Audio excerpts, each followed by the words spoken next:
आज हम वीडियोज के माध्यम से ये मासिक राशिफल पर चर्चा करने वाले हैं। और आज की जो साइन है ये जेमिनी साइन यानी मिथुन राशि। हाँ, जो लोग मिथुन राशि के हैं उनके लिए ये एक बर्थ चार्ट है।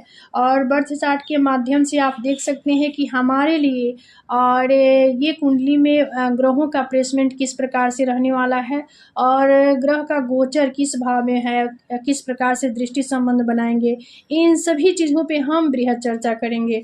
तो चलिए हम आगे बढ़ते हैं। और देखिए ये मिथुन लग्न की पत्रिका है।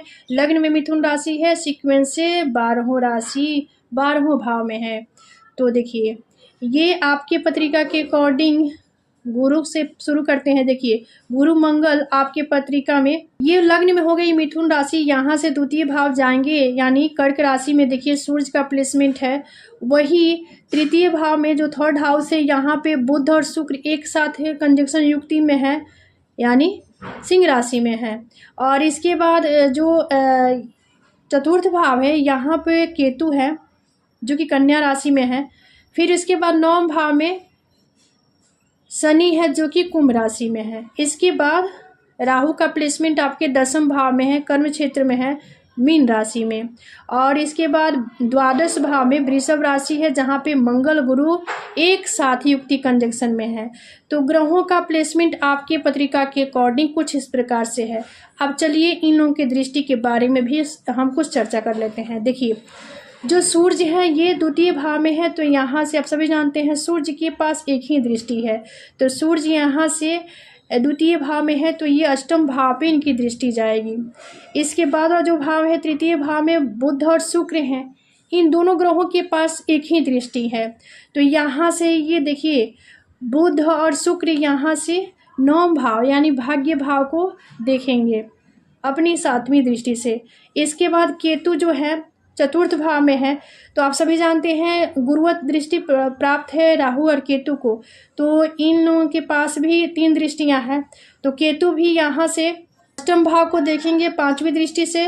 उसके बाद ये कर्म भाव को 7वीं दृष्टि से, द्वादश भाव को 9वीं दृष्टि से। ठीक उसी प्रकार से राहु की भी दृष्टि होगी। अब शनि की दृष्टि के बारे में जान लेते हैं। देखिए शनि जो है यहाँ से शनि के पास 3 दृष्टियाँ हैं। तो शनि यहाँ से तीसरी दृष्टि डालेंगे लाभ भाव पे, शनि की तीसरी दृष्टि जाएगी लाभ भाव पे। और शनि की 7वीं दृष्टि जाएगी ये एफर्ट के भाव यानी थर्ड हाउस पे। और 10वीं दृष्टि शनि की जाएगी षष्ठ भाव पे यानी व्याधि के भाव पे। तो इस प्रकार से दृष्टि होगी शनि की। उसके बाद चलिए अब गुरु मंगल के बारे में जान लेते हैं। गुरु जो है यहाँ पर वृषभ राशि में है, द्वादश भाव में। तो गुरु के पास 3 दृष्टि हैं। गुरु अपनी 5वीं दृष्टि डालेंगे चतुर्थ भाव पे, वही 7वीं दृष्टि डालेंगे षष्ठ भाव पे और 9वीं दृष्टि डालेंगे अष्टम भाव पे। तो गुरु की दृष्टि इस प्रकार से होगी। इसके बाद मंगल के पास भी 3 दृष्टियां हैं। तो मंगल यहाँ से द्वादश भाव में है, तो चतुर्थ दृष्टि इनकी जाएगी थर्ड हाउस पे यानी तृतीय भाव पे। इसके बाद मंगल की 7वीं दृष्टि जाएगी षष्ठ भाव पे, 8वीं दृष्टि जाएगी 7वें भाव पे। तो कुछ इस प्रकार से दृष्टि आपके पत्रिका के अकॉर्डिंग होगी। ग्रहों की स्थिति सिचुएशन इस प्रकार से होगा। अब चंद्रमा को देखिए, तो चंद्रमा तो कई बार यहाँ यानी चूँकि चंद्रमा का जो गोचर होता है ये 102 दिन पे हो जाता है, तो ये कई बार राशि परिवर्तन करेंगे एक माह में यानी अगस्त महीना में। तो यहाँ पर आप देखिए कुछ फल प्रभाव जो होगा उसके बारे में जान लेते हैं। आर्थिक दृष्टिकोण से देखा जाए तो आर्थिक लिहाज से मिथुन राशि वालों के लिए अगस्त का महीना काफ़ी शुभ रहेगा। यदि आप व्यापार के क्षेत्र में हैं तो कई तरह के बड़े समझौते भी आप कर सकते हैं इसमें और बड़े तरह का बदलाव भी कर सकते हैं। अगस्त में आपके परिवार पर शनि का प्रभाव सबसे अधिक देखने को मिल सकता है। वही परिवार में संपत्ति को लेकर वाद विवाद भी हो सकता है। घर के सदस्यों के बीच कटुता भी आ सकती है। किसी भी कामकाज को करने से पहले कई बार आप विचार विमर्श कर लें।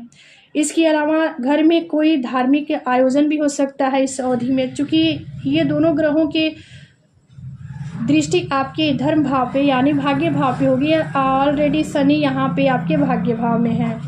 तो यहाँ पर आप चलिए आपके लिए जो लक्की नंबर होगा इसके बारे में जान लेते हैं। देखिए लक्की नंबर आपके लिए 7 होगा। इसके बाद लकी कलर जो होगा ये केसरिया कलर जो होगा आपके लिए लकी कलर होगा। तो कुछ इस प्रकार से कंडीशन अगस्त माह में आपके लिए रहने वाला है।